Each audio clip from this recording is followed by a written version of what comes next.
Right. இப்போ sound கேட்குதா? Sound கேட்குதா? ரைட். ஓகே, நாங்கள் பாடத்துக்கு போவோம்.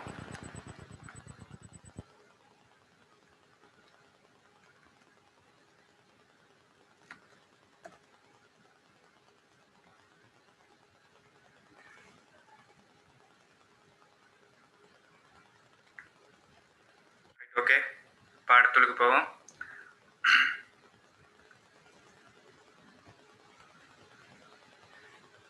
ரைட். நான் கடைசியாக வளர்ப்பூடகம் பார்த்து கொண்டிருந்தோம். ரைட். வளர்ப்பூடகத்தில் 2 வகையான வளர்ப்பூடகம் காணப்படுது. ஒன்று பொட்டேட்டோ டெஸ்ட்ரோஸ் ஏகார், அடுத்து போசனை ஏகார் அப்படின்னு சொல்லி 2 வகையான வளர்ச்சி பதார்த்தங்கள் காணப்படுது. ரைட். அதை பற்றி பார்த்துருந்தோம். ரைட். ஃபர்ஸ்ட்டாக வளர்ச்சி பதார்த்தம் அப்படின்னா என்னன்னா, ஒரு நுண்ணங்கின்ட்டு வளர்ச்சிக்கு இல்லாட்டி இனப்பெருக்கத்துக்கு தேவையான நிபந்தனைகளை, ரைட், ஒரு நுண்ணங்கி அது வளர்றதுக்கான இல்லாட்டி வளர்ச்சி அடைகிறதுக்கு இல்லாட்டி அது விட்டு இனத்தை பெருக்கி கொள்றதுக்கான தேவையான நிபந்தனைகள். இப்போ உதாரணத்துக்கு வெப்பநிலை, போசனை பதார்த்தங்கள், ரைட், நொதியங்கள், ரைட், இந்த வகையான பதார்த்தங்களை நாங்கள் ஒரு ஆய்வு கூடத்துல வச்சு கொடுத்து அந்த நுண்ணங்கியை வளர்ப்போமானா அந்த வளர்ப்பூடகத்துக்கு பேர் தான் வளர்ப்பூடகம். ரைட். அந்த நுண்ணங்கியை வளர்க்கிற இடத்துக்கு பேர் தான், ரைட், இல்லாட்டி அந்த போசனை பதார்த்தம் தான் வளர்ப்பூடகம். ரைட். தெளிவாக விளக்கிறணும். ரைட். அப்ப என்ன, நுண்ணங்கிகளின் வளர்ச்சிக்கு இல்லாட்டி இனப்பெருக்கத்திற்கு தேவையான நிபந்தனைகளை ஆய்வுக்கூட நிபந்தனையின் வழங்கி நுண்ணங்கிகளின் வளர்ச்சிக்கு அத்தியாவசியமான போசனையையும் இடத்தையும் வழங்குவதற்காக தயாரிக்கப்பட்ட ஒரு போசனை பதார்த்தம் வளர்ப்பூடகம் என அழைக்கப்படும். ரைட். இந்த ஒரு மண்ணில் காணப்படுற நுண்ணங்கியை வளர்க்கறதுக்கு தேவையான 3 விடயங்கள் காணப்படுது. ஒன்று போசனை பதார்த்தங்கள், அடுத்து ஈரலிப்பு, அடுத்து பிஹெச்ஐ. இதுல ஏதாச்சும் ஒன்று மாறினாலும் அந்த நுண்ணங்கி செத்து போகும். ரைட். அப்ப நல்லா விளங்கி கொள்ளணும். ரைட். அந்த 3 விடயங்கள், 3வது பாயிண்ட்ஸ் தெளிவா பார்த்துக்கொள்ளுங்க. அந்த 3வது பாயிண்ட்ஸ் கட்டாயம் தேவைப்படும். ரைட். அந்த 3வது பாயிண்ட்ஸும் கட்டாயம் தேவைப்படும். அதையும் ஒருக்கா பார்த்துக்கொள்ளுங்க.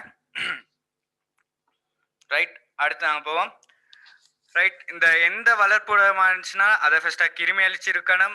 இதை நான் போன கிளாஸ் தெளிவாக சொன்னேன்னு நினைக்கிறேன். ரைட். அதனால நான் இப்போ கொஞ்சம் ஃபாஸ்ட்டாக சொல்லிட்டு போகிறேன். ரைட். மார்னிங் கிளாஸ்க்கு நிறைய பேர் வரல. ரைட். இனி மார்னிங் கிளாஸ் நடக்காது. ரைட். இனி 4:30 இனி 4 o'clockலேருந்து 5 o'clock வரைக்கும் நடக்கும் மார்னிங். ரைட். 7 நாளும் நடக்கும். ஞாயிற்றுக்கிழமை மட்டும் ஈவினிங் நடக்கும். ரைட். 8:30க்கு. ஏன்னு சொன்னால் இப்போ நிறைய பேர் மார்னிங் கிளாஸ் போடவும் நிறைய பேர் வர்றதில்லை. அதனால டைம் மாற்றியாச்சு. ரைட். பகலில் எல்லாரும் வந்து கொள்ளுங்க. ரைட். உங்களுக்குரிய அந்த இன்ஆர்கானிக் வீடியோவை நான் இன்னும் கொஞ்ச நேரத்தில் அப்லோட் பண்ணுவேன். எல்லாம் முடிஞ்சிருச்சு. ரைட். தயவு செஞ்சு அந்த வீடியோவை ஃபாலோ பண்ணிக்கொள்ளுங்க. உங்களுக்கு எக்ஸாமுக்கு எப்படி, கடைசி எக்ஸாமுக்கு எப்படி விடையளிக்கணுமோ அதுக்கேற்ற மாதிரி. ரைட். அநேகமாக இன்ஆர்கானிக் படிப்பிக்கக்குள்ள எல்லாரும் எஸ் தொகுப்பு, பி தொகுப்பு, டி தொகுப்புன்னு சொல்லி அதுக்கு தனித்தனியாக தாக்கங்களை தான் படிப்பிக்கிற வளமை ஒன்று இருக்கு. நான் எல்லாத்தையும் தொகுத்து, ரைட், சிம்பிளாக ஞாபகம் வச்சுக்கிற மாதிரி. ரைட். இப்போ ஒக்சைட் விட்டு வெப்ப பிரிகைனா என்னென்ன ஒக்சைட் வெப்ப பிரிகை அடையும். ரைட். ஒரு 8 ஒக்சைட் மட்டும்தான் வெப்ப பிரிகை அடையும். அந்த 8 ஒக்சைட்கள் வகைகளும் உங்களுக்கு தெரிஞ்சுன்னா நீங்கள் வேற எந்த பதார்த்தங்களோ இல்லாட்டி வேற எந்த பதமோ கொடுத்தாலும் நீங்கள் அதுக்கு விடையளிக்கக்கூடிய மாதிரி இருக்கும். ரைட். சில வேளை எம்சிக்யூல பின்வருவனவற்றுள் வெப்ப பிரிகையை அடைவது எது அப்படின்னு சொல்லி கேட்டு உங்களுக்கு ஒக்சைட் வகைகளை கொடுத்தாங்கன்னா எது பிரிகை அடையும்னு தெரிஞ்சிருந்துச்சுன்னா அதுதான் ஆன்சர். அப்படி பிரிகை அடையிறது எதுவும் இல்லாட்டி 5வது ஆன்சரை சூஸ் பண்ணக்கூடிய மாதிரி இருக்கும். ரைட். அப்போ அந்த கிளாஸையும் யூடியூப் சேனல், என்னோட ஓன் யூடியூப் சேனலில் தான் நான் அதை அப்லோட் பண்ணுறேன். ஸோ அதை எல்லாரும் பார்த்துக்கொள்ளுங்க. ரைட். பார்ப்போம். இது வரைக்கும் படிச்சதில் ஏதாச்சும் டவுட் இருக்கா? ரைட். ஏன்னு சொன்னால் எக்ஸாம் வைக்கிறதுக்கு தான் கேட்குறேன். இது வரைக்கும் நடந்த எக்ஸாமில் இது வரைக்கும் நடந்த பாடங்கள் ஏதாச்சும் டவுட் இருக்கா?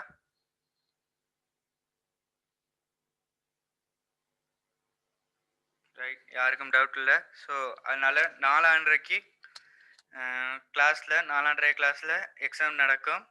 சில வேளைக்கு தான் எக்ஸாம் நடக்கும். அநேகமாக படிப்பீங்கன்னு தான் நினைக்கிறேன். எல்லாரும் கலந்து கொள்ளுங்க. இனி மார்னிங் கிளாஸ் நடக்காது. ஈவினிங் 4:00லேருந்து 5:00 வரைக்கும். ஞாயிற்றுக்கிழமை மட்டும் ஈவினிங் 8:30க்கு நடக்கும். எல்லாரும் இணைஞ்சு கொள்ளுங்க. ரைட். அப்போ இந்த வளர்ப்புடகங்களில் பாக்டீரியா இல்லாட்டி ஃபங்கஸை வளர்க்குறதுக்காக காணப்படுறது என்னன்னா, ரைட், ஒன்று போசனை ஏகார், அதை எண்ணெ அப்படின்னு சொல்லி குறிப்பிடுவோம். அடுத்து உருளைக்கிழங்கு டெக்ஸ்ட்ரோஸ் ஏகார், பொட்டேட்டோ டெக்ஸ்ட்ரோஸ் ஏகார், பிடிஏ. அதே மாதிரி சொன்னேன், நான் போன கிளாஸில் சொன்னேன், எக்ஸாமுக்கு எழுதக்குள்ள என்ஏ பிடிஏ அப்படின்னு சொல்லி எழுதாயிங்க. ரைட். கட்டாயம் போசனை ஏகார், அப்புறம் போசனை ஏகார்னு சொல்லி எழுதிட்டு அதுக்கு என்ன அப்படின்னு பிரக்கெட் பண்ணுங்க. உருளைக்கிழங்கு டெக்ஸ்ட்ரோஸ் ஏகார் இல்லாட்டி பொட்டேட்டோ டெக்ஸ்ட்ரோஸ் ஏகார்னு சொல்லி எழுதிட்டு அப்புறம் பிடிஏன்னு போட்டு அதுக்கப்புறம் நீங்கள் அந்த பதங்களை நீங்கள் வேற எங்கேயாச்சும் யூஸ் பண்ணுறதா இருந்தால் என்ஏ பிடிஏ அப்படின்னு சொல்லி நீங்கள் யூஸ் பண்ணி கொண்டு போகலாம். நீங்கள் என்ஏ பிடிஏ அப்படின்னு சொல்லி அப்படின்னா என்னன்னு சொல்லி அறிமுகப்படுத்தாமல் எஸ்ஐகளில் எழுதி கொண்டு போனீங்கன்னா அது தவறான விடையாக காணப்படும். ரைட். வேணா நீங்கள் முன்னுக்கு வந்த எஸ்ஏ, ரைட், எந்த பாடமாக இருந்தாலும் பரவாயில்ல, எஸ்ஏ எடுத்து பாருங்க, அந்த மாதிரி தான் இருக்கும். அப்போ விடையளிக்கிற முறையை நல்லா பார்த்துக்கொள்ளுங்க. அதே மாதிரி நான் சொன்னேன், அந்த நோய்களில் நீங்கள் டிஎஸ்சி, ரைட், மேட் கவ் டிசீஸ் அதெல்லாம் நீங்கள் எழுதலாம். அதுக்கு ஷார்ட் ஃபார்ம் பாவிக்கலாம். ஆனால் இந்த மாதிரி வளர்ப்பூடகங்கள், ரைட், ஒரு குறிப்பிட்ட கேள்விக்குள்ள கேட்கக்குள்ள முக்கியமான கேள்விகள் அது வந்து நோய்கள், ரைட், அதையும் சுருக்கி தான் சொல்லுவாங்க. ரைட். சில முக்கியமான விடயங்கள் சொல்லக்குள்ள சுருக்கலுக்கு பாவிக்கிற அந்த பதங்களை நீங்கள் தெளிவில்லாமல் எழுதினீங்கன்னா அதுக்கு புள்ளிகள் கிடைக்காது. ரைட். இப்போ ஸ்ட்ரக்சரில் பாக்டீரியா ஃபங்கஸ் வளர்ப்பதற்கான வளர்ப்புடகங்கள் எவைன்னு சொல்லி கேட்டால் நீங்கள் போசனை ஏகார் உருளைக்கிழங்கு டெக்ஸ்ட்ரோஸ் ஏகார்னு சொல்லி தான் எழுதணும். அந்த இடத்துல என்ஏ பிடிஏ அப்படின்னு எழுதுனீங்கன்னா அதுக்குரிய புள்ளிகள் கிடைக்காது.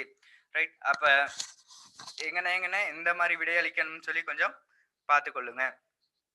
ரைட். அப்போ இப்போ நாங்கள் பார்ப்போம் போசனை ஏகார்னா என்ன, உருளைக்கிழங்கு ஏகார்னா உருளைக்கிழங்கு டெக்ஸ்ட்ரோஸ் ஏகார்னா என்னன்னு சொல்லி பார்ப்போம். ரைட். இந்த போசனை ஏகார், ரைட், போசனை agar NA, right, nutrition agar, right, இது என்னென்னத்தை கொண்டு இருக்கும்? பெப்டோன், இறைச்சிச்சாறு, சோடியம் குளோரைட், ரைட். அடுத்து முக்கியமானது ஏகார். ரைட். அப்ப திருப்பி சொல்றேன், பெப்டோன், இறைச்சிச்சாறு, சோடியம் குளோரைட், ரைட், அது NaCl, அங்கே ஒரு கமா வந்துருச்சு, ரைட், அதுக்கு மன்னிக்கவும். ரைட். சோடியம் குளோரைட், உப்பு, கரி உப்பு. அப்ப பெப்டோன், இறைச்சிச்சாறு, சோடியம் குளோரைட், ஏகார், காய்ச்சி வடித்த நீர். ரைட். அப்ப என்னென்ன தேவை?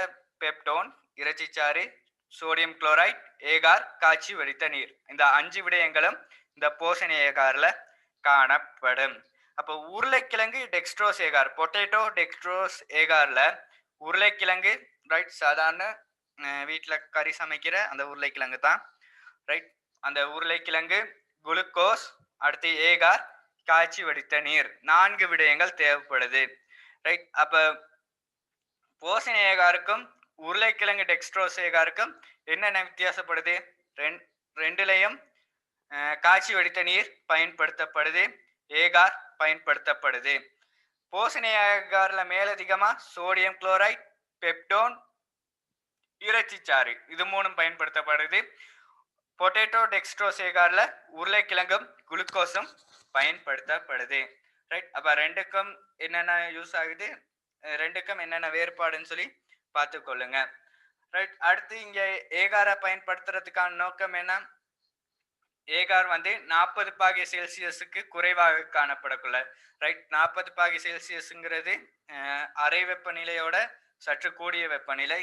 ஆனா அநேகமா பாலைவனங்கள் எல்லாம் 40°C வெப்பநிலை காணப்படும். அந்த இடங்கள்ல அது சூழல் வெப்பநிலையா காணப்படும். ரைட். இப்ப நம்ம நாட்டை பொறுத்தவரையிலும் 25°C தான் நியம சூழல் வெப்பநிலையாக கருதுறது. 25°C எந்த ஊரா இருந்தாலும். ஆனா அது ஊருக்கு ஊர் வேறுபடும். ஆனா நாங்க கணித கணக்குல ஏதாச்சும் கணிப்புகள் செய்யக்குள்ள 25°C பாகை செல்சியஸ் தான் நியம வெப்பநிலை. ரைட், ஒரு சூழல் நியம வெப்பநிலையாக 25 பாகை செல்சியஸை நாங்கள் எடுத்துக்கொள்வோம். கெமிஸ்ட்ரியில் படிச்சிருப்பீங்க. ரைட், அப்போ ஒரு வளர்ப்பூடகம் இருந்துச்சுன்னா அந்த வளர்ப்பூடகம் திண்மமாக காணப்படுறதுக்காக இந்த ஏகார் யூஸ் பண்றாங்க. ஏகார் 40 பாகை செல்சியஸ்ல திண்மமாக காணப்படும். ரைட், இந்த நுண்ணங்கிகளை வளர்க்கறதுக்கு பெட்ரிக் கிணங்களும் சோதனை குழாய்களும் பயன்படுத்தப்படும். பெட்ரிக் கிணங்கள் நீங்க பெட்ரிக் கிணங்கள் நீங்க ஸ்கூல்ல பார்த்து கொண்டிருப்பீங்க. ரைட், உங்க பாடசாலை சாதாரண லெபோரட்டரியில அந்த பெட்ரிக் கிணங்கள் காணப்படும். சோதனை குழாய்கள் எல்லாருக்கும் தெரியும். ரைட், அடுத்து நாங்க மிக முக்கியமானதாக பார்க்க வேண்டியது இந்த சாயமூட்டல். ரைட், நான் இந்த பாடம் ஆரம்பிக்கக்குள்ளேயே நான் உங்களுக்கு சொல்லி கொடுத்தேன். நுணுக்க காட்டியூட்டு செயற்பாடு சொல்லி கொடுத்தேன். ரைட், அப்ப நுணுக்க காட்டியில ஒரு சாதாரண வெங்காய உரிக்களத்தையோ இல்லாட்டி வேற ஏதாச்சும் ஒரு மாதிரியை பார்க்கறதுக்கு நுணுக்க காட்டியை எப்படி தயார்படுத்தணும். ரைட், அது ஒரு தனி சாப்டர். அடுத்து நுண்ணங்கிகளுக்காக ஒரு ஒளி நுணுக்க காட்டியை எப்படி தயார்படுத்தணும். ரைட், அது இன்னொரு கேட்டகரி. ரைட், இந்த 2 கேட்டகரிகளையும் உங்களுக்கு ஸ்ட்ரக்சர்ல கேள்வி கேட்கப்படலாம். ரைட், அப்ப சாதாரண வெங்காய உரிய நீங்க பாக்குறதா இருந்தா என்ன செய்வீங்க? வெங்காய உரிய அந்த மேல் உரிய பொறுமையா கலட்டி அதை நீர் கொண்ட ஒரு கண்ணாடி ரைட், கடிகார கண்ணாடியிலையோ இல்லாட்டி பெட்ரி கிணத்துலயோ ஒரு நீர் துளியிட்டு அதை ஃபுல்லா ஈரப்படுத்திட்டு அப்புறம் அதை கொண்டு ஒரு பிரஷ் ரைட், ஒரு தூரிகையால அதை கொண்டு போய் வலிக்கில வச்சுட்டு அந்த வலிக்கு மேல ஒரு துளி நீரை விட்டுட்டு அதுக்கு மேல மூடி துண்ட காற்று புகாதவாறு அதை மூடிட்டு அதை ரைட், அப்புறம் மேடையில் அதை கொண்டு போய் மேடையில கிளிக் பண்ணிட்டு அப்புறம் என்ன செய்வோம், அந்த சூழலுக்குரிய ஒளி அமைப்பு ரைட், வெப்பம் அதிகமாக காணப்படுதா வெப்பம் குறைவாக காணப்படுதா அதை அவதானிச்சு அதுக்கேற்ற மாதிரி ஒடுக்கிகளை செப்பம் செஞ்சுட்டு அப்புறம் தாழ் வில்லையில பரும்படி செப்பமாக்கிய செப்பம் செஞ்சு முதலான பிம்பத்தை பெறுவோம். அதுக்கப்புறம் அந்த ஒரு குறிப்பிட்ட அளவு தெளிவான பிம்பம் கிடைச்ச பிறகு நுண் செப்பமாக்கிய செப்பம் செஞ்சு அதை இன்னும் தெளிவாக அவதானிப்போம். அதுக்கு பிறகு ஒவ்வொரு வலுக்களாக மாற்றிக்கொண்டு ரைட், ஃபர்ஸ்டா தாழ்வலு, நடுத்தரவலு, உயர்வலு இந்த ஓர்டருக்கு மாற்றி நாங்க அவதானிப்போம். ரைட், இதே ஒரு நுண்ணங்கியை நாங்க அவதானிக்கணுமா இருந்தா ஃபர்ஸ்ட் அந்த நுண்ணங்கி ரைட், நுண்ணங்கிங்கிறது ஒரு மிகச்சிறியது. ஸோ அதுக்கு நாங்க அதை அவதானிக்கிறதுக்காக அதுல நாங்க சில நிறங்களை சேர்க்க வேண்டி இருக்கு. ரைட், அந்த நிறத்தை சேர்க்கறதுக்கு பேர் தான் சாயமூட்டல். ரைட், அப்ப உங்களுக்கு இப்ப ஸ்ட்ரக்சர் எப்படி கேட்கறாங்க, ஒரு நுண்ணங்கிய அவதானிக்கிறதுக்கு ரைட், கற்பனையா தான் உங்க லேப்ல இதை செஞ்சு பார்க்க இயலாது. ஒரு நுண்ணங்கிய அவதானிக்கிறதுக்கு நீங்க ஒரு ஒளி நுணுக்க காட்டிய தயார்படுத்தக்குள்ள என்னென்ன நடைமுறைகளை பின்பற்றுவீங்க அப்படின்னு சொல்லி கேட்டா நீங்க என்ன எழுதணும். ரைட், கேள்வி எப்படி வேணாலும் வரலாம், அதுக்கேற்ற மாதிரி நாங்க தான் தயாராகணும். ரைட், அப்ப அதுக்கு நீங்க எப்படி எழுதுவீங்க? ஃபர்ஸ்ட் என்ன செய்வீங்க, அந்த வளர்ப்பூடகத்துல இருந்து நுண்ணங்கியை எடுத்து அந்த நுண்ணங்கிகளுக்கு சாயம் ஊட்டுவீங்க. ரைட், அந்த சாயங்கள் என்ன, மெத்திலின் ப்ளூ, கிறிஸ்டல் வயலட், அது சஃப்ரனின். ரைட், இந்த 3 வகையான சாயங்கள். ரைட், இது கற்பனையா தான் கேட்கிறேன். ரைட், உங்களுக்கு இப்படி ஒரு கேள்வி வந்தா நீங்க எப்படி விடை அளிக்கணும். ரைட், அப்ப ஃபர்ஸ்டா சாயமூட்டணும். என்னென்ன சாயங்களை பயன்படுத்துவோம்? Methylene blue, crystal violet, safranin. இந்த 3 வகையான சாயங்களை பயன்படுத்தி நாங்க அந்த நுண்ணங்கி களத்தை சாயமூட்டுவோம். ரைட், சாயமூட்டிட்டு திருப்பி சரியா, இது சாயமூட்டக்குள்ள எப்படி சாயமூட்டுவோம்னா அந்த வலிக்கில வச்சுக்கொண்டு வலிக்கு மேலத்தான் இந்த சாயங்களை இடணும். ஏன்னு சொன்னா நுண்ணங்கி கண்ணுக்கு தெரியாது. ஸோ சாயமூட்டின பிறகு கவனமாக மூடி துண்டால வலி புகாதவாறு மூடி ரைட், அதை மேடையில வச்சுட்டு ஒளியை செப்பம் செஞ்சுட்டு ரைட், ஒளினா லைட்டா செப்பம் செஞ்சுட்டு அடுத்து பருமடி செப்பமாக்கில தாழ்வலு ரைட், மூக்கு துண்டை அசைச்சு தாழ்வலுவை செப்பம் செஞ்சு அந்த கண் விலையினோடாக தாழ்வலுவில் பார்த்து பருமடி செப்பமாக்கிய செப்பம் செஞ்சுட்டு அடுத்து தெளிவான பிம்பம் பெறக்குள்ள நுண் செப்பமாக்கிய செப்பம் செஞ்சு மேலும் தெளிவான பிம்பம் பெறப்படும். அதுக்கு பிறகு என்ன நடக்கும், திருப்பி ஒவ்வொரு வலுக்களுக்குடையது ரைட், தாழ்வலு, நடுத்தரவலு, உயர்வலு ரைட், இந்த ஆர்டர் மாறாது. முதல்ல தாழ்வலு, அடுத்து நடுத்தரவலு, அடுத்து உயர் வலு, ரைட். இந்த 3 வலுக்களுக்கும் மாறி மாறி பார்த்துக்கொண்டு ஒரு தெளிவான பிம்பம் வர்ற வரைக்கும் நாங்க நுணுக்கு காட்டில அவதானிப்போம், ரைட். அப்புறம் ஏன் சாயமிடணும், ஒரு நுண்ணங்கிய ஏன் சாயமிடணும், ரைட். இந்த கேள்விக்கான விடை என்னன்னா, ஒரு எளிய ஒரு எளிய நுணுக்கு காட்டிவிட்டு உருப்பெருக்கமும் சரி, உருப்பெருக்கம் மிக குறைவாக காணப்படும், ரைட். பிரிவலுவும் அன்னளவா குறைவாக காணப்படும். ஸோ இது சாரி உருப்பெருக்கம் குறைவாக காணப்படும். அந்த உருப்பெருக்கம் குறைவாக காணப்படுறதால அதுல காணப்படுற உண்மையான நிறங்களை நம்மளுக்கு அவதானிக்கக்கூடிய மாதிரி இருக்காது, ரைட். சில வேளை நுண்ணங்கிகள் நிறமற்றதா காணப்படலாம், ரைட். அந்த மாதிரி நிறமற்றதா காணப்படக்குள்ள நம்மளுக்கு ஒளி நுணுக்கு காட்டில தென்படாமல் போகலாம். ஸோ அதுக்காகத்தான் நாங்க ஃபர்ஸ்டா சாயம் ஊட்டுவோம், ரைட். ஒரு நுண்ணங்கி விட்டு கள வடிவம், கள ஒழுங்கமைப்பு, அடிப்படை கட்டமைப்பு, மேற்பரப்பு என்பவற்றை அவதானிக்கிறதுக்காக, இலகுவான முறையில் அவதானிக்கிறதுக்காகத்தான் நாங்க அதை சாயம் ஊட்டுவோம், ரைட். அப்ப இது வரைக்கும் யாருக்காச்சும் டவுட்டா இருந்துச்சுன்னா தயவு செஞ்சு கேளுங்க, நான் சொல்றேன், ரைட். அப்ப விடை எப்படி அளிக்கணும்னு சொல்லி நீங்க தான் முடிவு எடுத்துக்கொள்ளணும். எந்த கேள்வி கேட்கிறாங்களோ அந்த கேள்விக்கு ஏற்ற மாதிரி விடை எழுதுங்க, ரைட். அப்ப இப்ப நீங்க சொல்றதுல இப்ப ஸ்கூல்ல நீங்க படிக்கிறது ஒரு வெங்காய உரிக்கலனுக்கோ இல்ல கண்ணக்கலங்களுக்கோ தான் நீங்க அந்த நுணுக்கு காட்டி முறையை பயன்படுத்துவீங்க. ஆனா வேற எதோடையோ சம்மந்தப்படுத்தி கேட்கக்குள்ள அதுக்கேற்ற மாதிரி நீங்க தான் மாத்தி விடையளிக்கக்கூடிய மாதிரி இருக்கணும். ஒரு நுண்ணங்கி கூடாக ஒரு நுண்ணங்கி அவதானிக்கிறதா இருந்தா அந்த நுண்ணங்கிக்கு ஃபர்ஸ்டா என்ன செய்வோம், ரைட். ஒரு வெங்காய உரிக்கலனை பார்ப்போமா இருந்தா அந்த வெங்காய உரிக்கலனுக்கு என்ன செய்வோம், கண்ணக்கலங்களை பார்க்கறதா இருந்தா அந்த கண்ணக்கலத்துக்கு என்ன செய்வோம், ரைட். அப்ப கண்ணக்கலத்துக்கு நாங்க பார்க்கல அந்த கண்ணக்கலங்களுக்கு நீர் ஊற்ற வேண்டிய அவசியம் இல்லை. ஏன்னு சொன்னா அந்த கண்ணக்கலங்கள் ஈரலிப்பாகத்தான் காணப்படும், ரைட். அப்ப எந்தெந்த இடத்துல எந்தெந்த மாதிரி விடை அளிக்கணும்னு சொல்லி நீங்க தான் முடிவெடுக்கணும், ரைட். அப்ப பாப்போம்.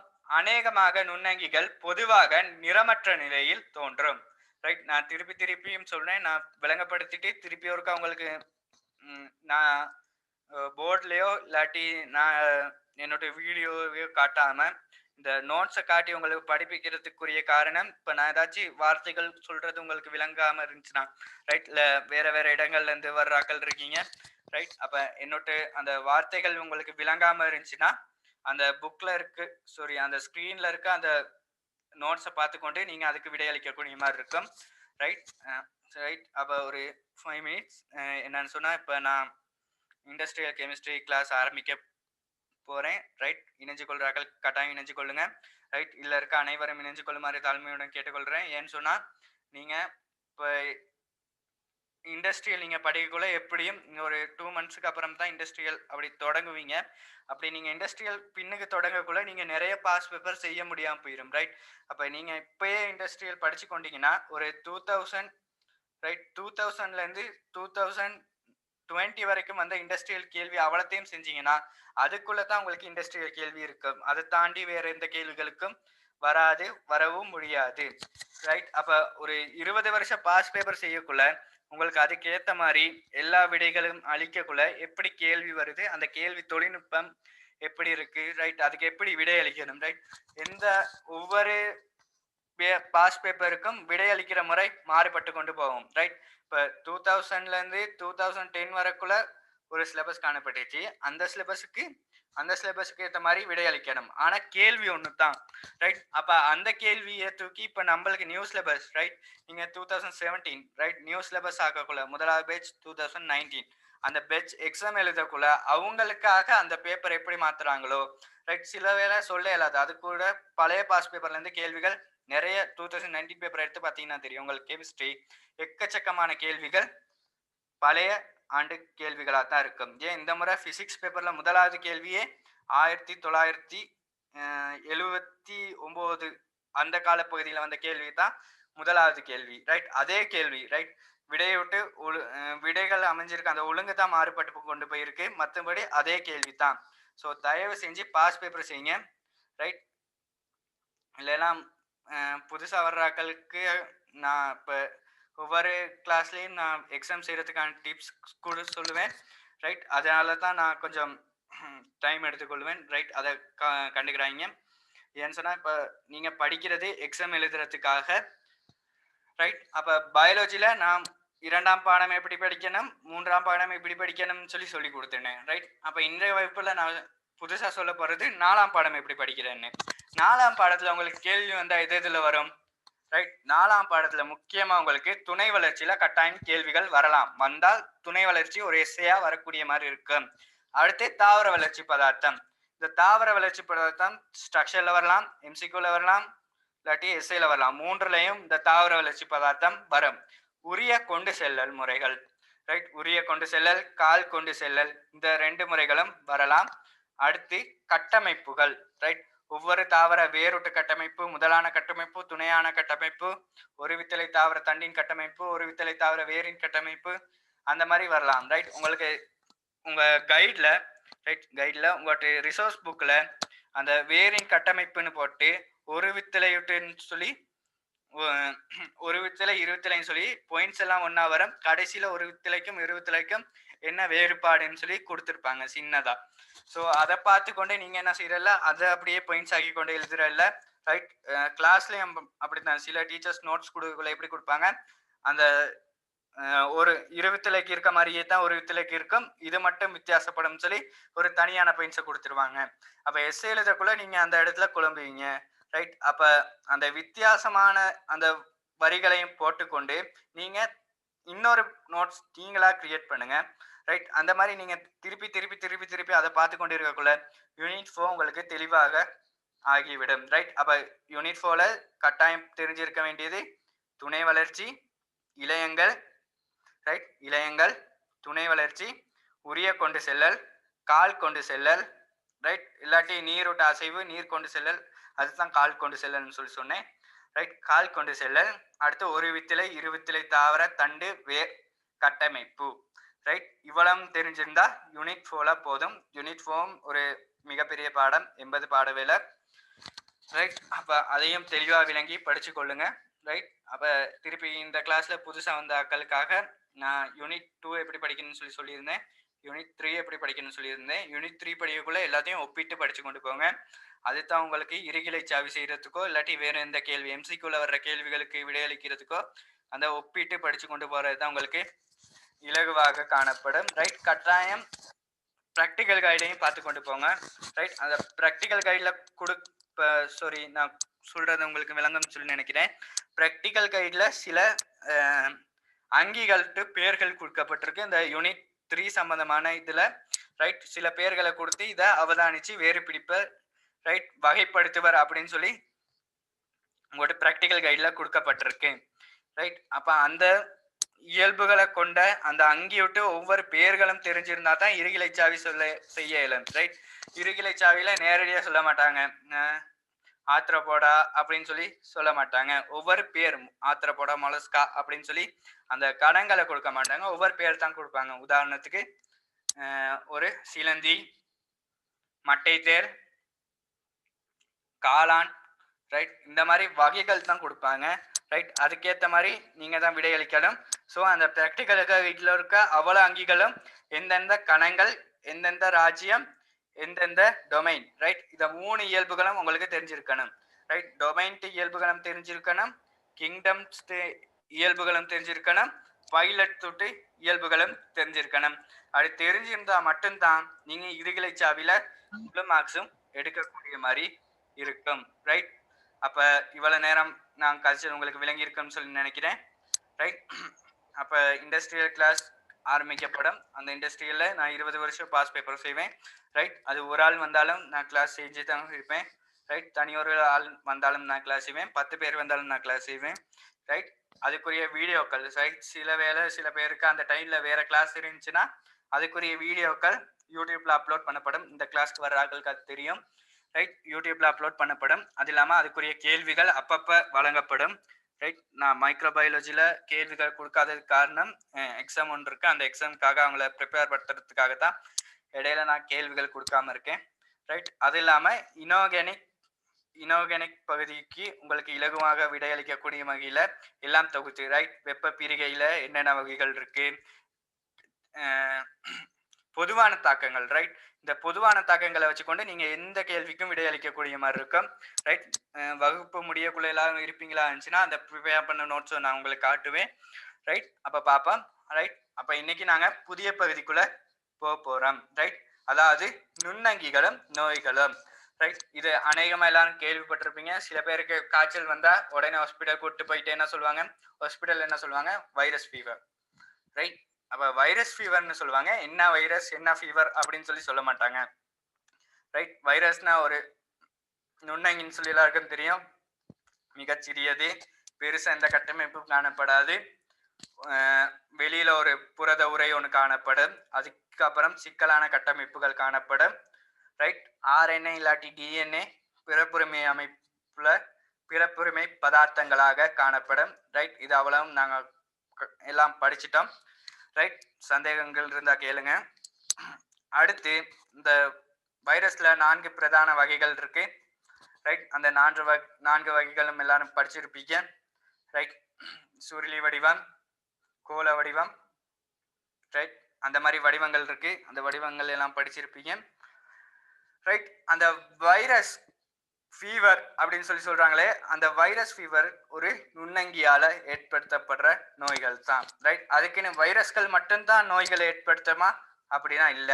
வைரஸ்களை தாண்டி அநேகமாக எல்லா நுண்ணங்கிகளும், ரைட், எல்லா நுண்ணங்கிகளும் நோய்களை ஏற்படுத்தும். ரைட். சில நன்மை பயப்பிக்கிற நுண்ணங்கிகளும் காணப்படுது. ரைட். சில நுண்ணங்கிகள் சிறுகுடல்ல ஒரு மனிதன் பிறக்கக்குள்ள, ரைட், ஒரு மனுஷன் கருவறையில இருக்கக்குள்ள அந்த கருவறையில எந்த விதமான நோய்களும் காணப்படாது, நோய் தொற்றும் காணப்படாது. ரைட். அந்த டைம்ல தாய்க்கு எய்ட்ஸ் ஏதாச்சும், ரைட், எய்ட்ஸ் இல்லாட்டி ஹெச்ஐவி நோய் காணப்பட்டுச்சு இருந்தா அதுக்குரிய வைரஸ்கள் மட்டும்தான் ஒரு சிசுல காணப்படும். இதை காட்டிலும் வேற எந்த நோய்களும் தாயிலிருந்து அந்த சிசுவுக்கு கடத்தப்படாது.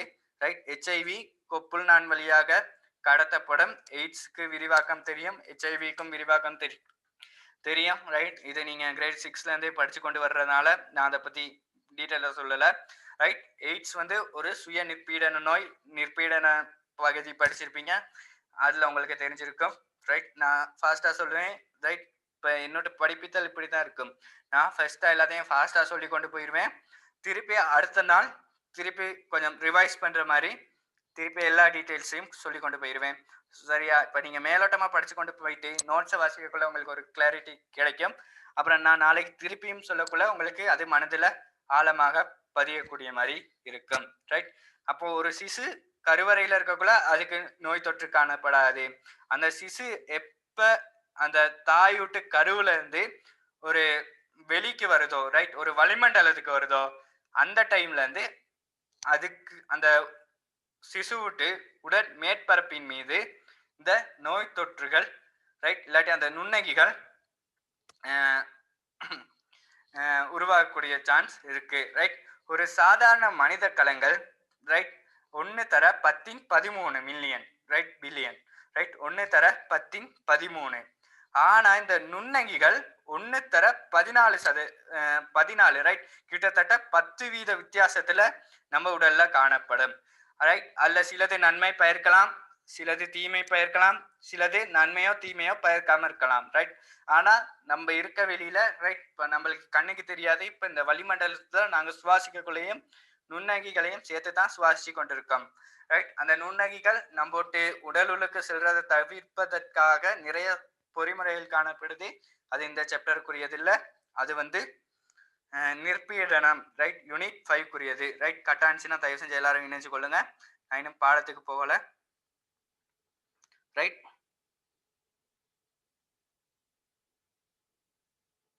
ரைட்.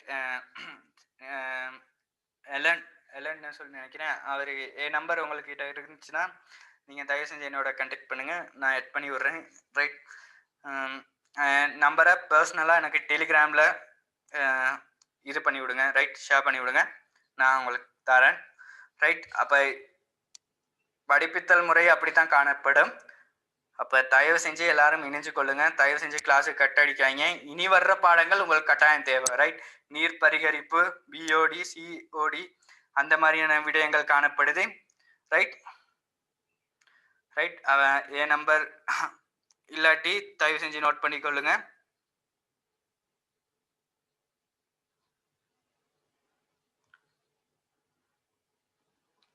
ரைட். என் நம்பர்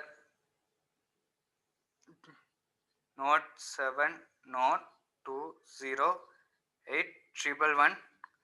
0. ரைட், இதுதான் என்னோட பர்சனல் நம்பர், டெலிகிராம் நம்பர். தயவு செஞ்சு டெலிகிராமோ வாட்ஸ்அப்போ யூஸ் பண்ணுங்கள். ரைட், நார்மல் கால் எடுக்காதீங்க, நான் அநேகமாக ஆன்சர் பண்ண மாட்டேன். டெலிகிராம் இல்லாட்டி வாட்ஸ்அப் அந்த நம்பர்களை யூஸ் பண்ணிக்கொள்ளுங்க. ரைட், இதுதான் என் பர்சனல் நம்பர். ரைட், இப்போ என்கிட்ட என்னென்ன பாடங்கள் நடக்குதுன்னா மைக்ரோபயாலஜி நடக்குது. Okay, welcome. மைக்ரோபயாலஜி முடிய நான் இண்டஸ்ட்ரியல் கெமிஸ்ட்ரி ஸ்டார்ட் பண்ணுவேன். இண்டஸ்ட்ரியல் கெமிஸ்ட்ரி முடிய ஆர்கானிக் ஸ்டார்ட் பண்ணிடுவேன். அந்த ஆர்கானிக்கும் உங்களுக்கு கிட்டத்தட்ட ஒரு 1 மந்த் கிளாஸ் நடக்கும், 30 நாள். அந்த 30 நாளில் ரைட், 1 மந்த்னா 30 நாள். அது இடையில உங்களுக்கு ரைட் கிழமைக்கு 4 நாள் நடக்கும், கணக்கு 30 நாள். அந்த 30 நாள் கிளாஸ்லேயும் கிட்டத்தட்ட ஒரு 100 மாற்றீடு செய்வேன். ரைட், 10 வருஷம் பாஸ் பேப்பர் முழுமையாக இந்த ஆர்கானிக்கில் வந்த கேள்விகள் செய்வேன். ரைட், அடுத்து சில முக்கியமான தகவல்கள். ரைட், இப்போ சிறப்பான தாக்கங்கள், கேள்விகளில் அடிக்கடி கேட்கப்படுற வினாக்கள், அது அவ்வளோத்தையும் நான் உங்களுக்கு சொல்லுவேன். ரைட், அப்போ ஃபோன் நம்பர் எல்லாரும் எழுதி வச்சுக்கொள்ளுங்க. ரைட், அப்போ பார்ப்போம். ரைட், இந்த மாதிரி ஒரு சிசு வந்து இந்த உலகத்தை பார்க்கக்குள்ள அது நுண்ணங்கிகளையும் சேர்த்து தான் பார்க்குது. இப்போ நம்ம வெற்று கண்ணுக்கு தெரியா காட்டிலும் இந்த வளிமண்டலத்தில் எக்கச்சக்கமான நுண்ணங்கிகள் காணப்படுது. ரைட், இப்போ உதாரணத்துக்கு கோவிட்-19 எடுத்துக்கோங்க. கோவிட்-19 பரவுற முறைகள் என்ன? வலி, முக்கியமானது வலி. ரைட், வலியின் மூலம், தொடுகையின் மூலம் இந்த கோவிட்-19 பரவிடுது. ரைட், கோவிட்-19ங்கிறது ஒரு வைரஸ். ரைட், என்ன இனம் என்ன சாதி எல்லாம் பார்த்துக்கொள்ளுங்க. ரைட், இந்த கோவிட்-19 பரவுக்குள்ள அது நன்மை பயக்கிறதா இல்லாட்டி தீமை பயக்கிறதா?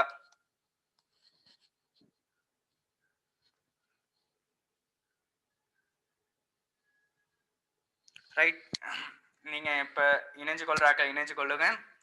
ரைட், பழைய வீடியோக்கள்லாம் என்னோட பர்சனல் யூடியூப் சேனல்ல அப்லோட் பண்ணி கொண்டு வர்றேன். ரைட், இடையில 2 வீடியோ இருக்காது, அந்த 2 வீடியோ நான் கூடிய சீக்கிரம் செஞ்சு போட்டு விடுவேன்.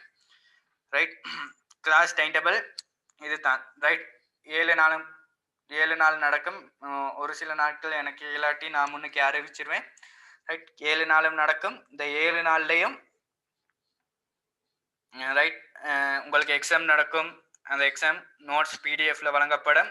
ரைட், யூடியூப்ல ப்ரைவேட்டா ரைட் அன்லிஸ்டா உங்களுக்கு வீடியோஸ்கள் அந்த லிங்க் உங்களுக்கு அனுப்பப்படும். ஸோ நீங்கள் இந்த டைமும் அதை எடுத்து திருப்பி மீண்டும் மீண்டும் பார்த்துக்கொள்கிற அந்த வசதி காணப்படுது. இணைஞ்சு கொள்கிறாக்கள் சீக்கிரம் இணைஞ்சு கொள்ளுங்க. ரைட், இப்போ நம்பர் நான் கொடுத்துருக்கேன். ஏதாச்சும் டவுட்டாக இருந்தால் பர்சனல் கிளாஸில் இணைஞ்சு கொள்ளுங்க. பர்சனலாக என்னோட தொலைபேசியில் கலந்துரையாடி கொள்ளலாம். உங்களுக்கு ஏதாச்சும் டவுட் இல்லாட்டி வேறு பாடம் எந்த பாடமாக இருந்தாலும் டவுட் இருந்துச்சுன்னா என்னோட டெலிகிராம் நம்பரோ இல்லாட்டி வாட்ஸ்அப் ரெண்டும் அதே நம்பர் தான். அந்த நம்பருக்கு என்கிட்ட தொடர்பு கொண்டு உங்கள் சந்தேகங்களை தீர்க்கலாம். அநேகமாக டெக்ஸ்ட் மெசேஜ் யூஸ் பண்ணாதீங்க. நார்மல் கால் என்னோட கண்டக்ட் பண்ண இல்லாது என்று நான் ஆன்சர் பண்ணுற குறைவு. வாட்ஸ்அப், டெலிகிராம் இந்த ரெண்டுலையும் நீங்கள் என்னோட எந்த நேரம் கண்டக்ட் பண்ணலாம். ரைட், எத்தனை மணியாக இருந்தாலும் கண்டக்ட் பண்ணலாம். ரைட், இண்டஸ்ட்ரியல் ரைட் பேமெண்ட் நான் சொல்கிறேன். பேமெண்ட் வந்து நீங்கள் மைக்ரோபயாலஜியும் இண்டஸ்ட்ரியல் கெமிஸ்ட்ரியும் வர்றதா இருந்துச்சுன்னா பேமெண்ட் 700 ரூபாய். அதே நீங்கள் இண்டஸ்ட்ரியல் மட்டும் வருவீங்களா இருந்துச்சுன்னா 500 ரூபாய். பயாலஜி மட்டும் வருவீங்களா இருந்துச்சுன்னா 300 ரூபாய். ரைட், அப்போ பேமெண்ட் அதுதான். 2 பாடத்துக்கும் 700 ரூபாய், இண்டஸ்ட்ரியலுக்கு 500 ரூபாய், மைக்ரோபயாலஜிக்கு 300 ரூபாய். ரைட், நான் ஃபீஸ் ஏன் குறை வாங்குறேன்னா இந்த சிச்சுவேஷனில் உங்ககிட்ட வந்து நான் கூட வாங்க இயலாது. ரைட், இந்த காசு உங்களுக்கு இலவாக கொடுக்கக்கூடிய மாதிரி இருக்கிறதால தான் நான் குறைவாக நான் இது பண்ணுறேன். ரைட், அது மட்டும் இல்லாமல் நான் எந்த விதமான வெளியில் எங்கேயும் நான் விளம்பரப்படுத்தலை. எல்லாம் அந்த இருக்கிற குரூப்களில் இருக்க ஆட்களுக்கு மட்டும்தான் ஷேர் பண்ணுறேன். அந்த குரூப்லையும் ஒரு 49 பேர் தான் இருக்கீங்க. அந்த 49 பேருக்கு மட்டும்தான் நான் டீட்டெயில்ஸ் அனுப்பி கொண்டிருக்கேன். ரைட், அப்போ தயவு செஞ்சு வகுப்பில் இணைஞ்சு கொள்றதா இருந்தால் மேலதிக தகவல்களுக்கு உங்கள் பேரையும் உங்கள் பேர் உங்கள் ஸ்கூல் அது ரெண்டையும் என்னோட டெலிகிராம் நம்பருக்கு அனுப்பி வைங்க. ரைட், அப்போ கடைசியாக நாங்கள் என்ன பார்த்தோம், ஒரு குழந்தை இந்த பூமியில் வரக்குள்ளேயே நுண்ணங்கிகளோட தான் வருது. ரைட். இந்த நுண்ணங்கிகளை தடுக்கிறதுக்காக ரைட் நான் கொஞ்சம் முன்னோக்கி கொஞ்சம் படிச்சு கொண்டு நிற்பீடன பகுதியை நான் சும்மா மேலோட்டமாக சொல்லி கொண்டு போகிறேன். ஏன்னு சொன்னால் உங்களுக்கு இப்போ நான் சொல்லி விட்டேன்னா உங்களுக்கு விளங்காத பகுதியை நீங்கள் போயிட்டு இன்னைக்கே திருப்பி பார்ப்பீங்களா இருந்துச்சுன்னா அந்த விடயமும் உங்களுக்கு கிளியர் ஆகிக்கணும். ஸோ நான் அதுக்காகத்தான் சொல்கிறேன். ரைட். ஒரு நுண்ணங்கி இப்போ நாங்கள் எடுத்துக்கிறோம். ஒரு நுண்ணங்கி மூக்குள்ளுக்கால ரைட் மூக்குள்ளுக்கால போக்குள்ள முதல்ல எந்த நிற்பீடனம் ரைட் அதாவது நிற்பீடனங்கள்ல எந்த முதலாவது என்ன செய்யும்? முதலாவது இந்த மூக்கு குழியில காணப்படுற சீதப்படையில அது தங்கி கொள்ளும் ரைட். அப்புறம் பிசிறடிப்பின் மூலம் வெளியேற்றப்படும் ரைட். அப்படி அந்த பிசிறடிப்பு நடைபெறாவிட்டால் அதுக்கு பிறகு என்ன செய்யும்? திருப்பி உள்நோக்கி செல்லும். உள்ளுக்கு களங்கள் காணப்படும் ரைட். வெண்குருதி களங்கள் காணப்படும். எக்கச்சக்கமான களங்கள் காணப்படும். அந்த களங்களால என்ன செய்யும்? எபிடோப் ரைட் ஒரு வர்ற நுண்ணங்கி ரைட். நான் மேலோட்டம் வந்து சொல்லிட்டு போறேன், டீட்டெயில்டா சொல்லல ரைட். உங்களுக்கு அந்த கான்செப்டை நான் சும்மா சொல்லி கொண்டு போறேன். அப்போ உங்களுக்கு கொஞ்சம் நான் நினைவூட்டுறதுக்காக சொல்றேன் ரைட். இப்போ எபிடோப் பதத்தை கேட்டீங்கன்னா அந்த எபிடோப் பதத்தை நீங்க எங்க தேடுறீங்களோ ரைட் அந்த எபிடோப் பதம் அந்த பதம் எங்க இருக்குன்னா நீங்க இசைவுக்குரிய நிற்பீடான ரைட். இசைவுக்குரிய நிற்பீடான்னு பாத்தீங்கன்னா அந்த இதுல தான் அந்த விடயங்கள் இருக்கு ரைட். அந்த எபிடோப்போட பி கிழமோ டி கிழமோ இணைஞ்சி அதுக்குரிய தகவல்கள் சேமிக்கப்பட்டோ இல்லாட்டி உடனடியாகவோ அதுக்குரிய தீர்மானங்கள் எடுக்கப்பட்டு அந்த நுண்ணங்கி பல்வேறு முறைகள்ல அழிக்கப்படும். எப்படி அழிக்கப்படும்? ஒண்ணு அந்த நுண்ணங்கிய அழிக்கக்கூடிய நுண்ணுயிர் கொல்லிகள் உடல்ல காணப்படும். அப்படி இல்லாட்டி அதுக்குரிய நினைவுகள் காணப்படும். ஸோ அந்த இது வரக்குள்ள நம்மளுக்கு அதுக்குரிய அறிகுறிகள் தென்படக்கூடும் ரைட். இதுதான் சிம்பிளான கான்செப்ட் ரைட். இதை தெளிவா பார்த்துக்கொள்ளுங்க. நான் இதை முழுமையாக உங்களுக்கு சொல்லலை, உங்களுக்கு விளங்குறதுக்காக நான் விளங்கப்படுத்துறதுக்காக சொல்லலை, பார்த்துக்கொள்ளுங்க ரைட். இப்போ நான் இந்த இடத்துல நான் அதை படிப்பிக்க போனேன் நான் இருந்துச்சுன்னா இன்றைய வகுப்பு ஃபுல்லா நான் அதைத்தான் சொல்ல வேண்டியிருக்கும் ரைட். இப்போ நான் இவ்வளவு நேரம் பார்த்ததில்ல பார்ப்போம் ரைட். பிறப்பின் போது முதலில் தாயின் யோனி வழியில் காணப்படுகின்ற நுண்ணங்கிகளுடன் புதிதாக பிறக்கின்ற குழந்தை தொடர்பை ஏற்படுத்துகின்றது ரைட். அப்ப ஒரு குழந்தை பிறந்து வரக்குள்ள ரைட் கருப்பை கழுத்துக்கு அடுத்து யோனி மடல். அந்த யோனி மடல் நீனூடாகத்தான் ஒரு குழந்தை ஒரு சுகப்பிரசவத்தின் போது வெளியே வருது ரைட். சிசரின் அது வேற கதை ரைட். சிசரின் பண்ணக்குள்ள என்ன செய்வாங்க? தாய் விட்டு கருப்பையை பிரிச்சு அதுல இருக்க குழந்தையை தனியா எடுப்பாங்க ரைட். இது சுகப்பிரசவம் ரைட். சுகப்பிரசவத்தின் போது தாயின் யோனி மடல் வழியாக இந்த குழந்தை வெளிநோக்கி வருது. அந்த குழந்தை வெளிநோக்கி வரக்குள்ள புதிதாக வளிமண்டலத்தோட தொடர்பு கொள்ளுது. ஸோ இந்த வளிமண்டலத்துல எக்கச்சக்கமான பல 100 மில்லியன் இல்லாட்டி பில்லியன் கணக்கான நுண்ணங்கிகள் அந்த குழந்தை சூழ காணப்படும் ரைட் ரைட். எல்லாரும் இதே பாஸ்கோட் இதே ஐடி ரீஜாயிண்ட் ஆகிக்கொள்ளுங்க டக்குன்னு ரைட். 8 பேர் இருக்கீங்க, 8 பேரும் ரீஜாயிண்ட் ஆகிக்கொள்ளுங்க. இனிமேல் நான் சொல்ல போற விடயம் தான் மிக முக்கியமானது.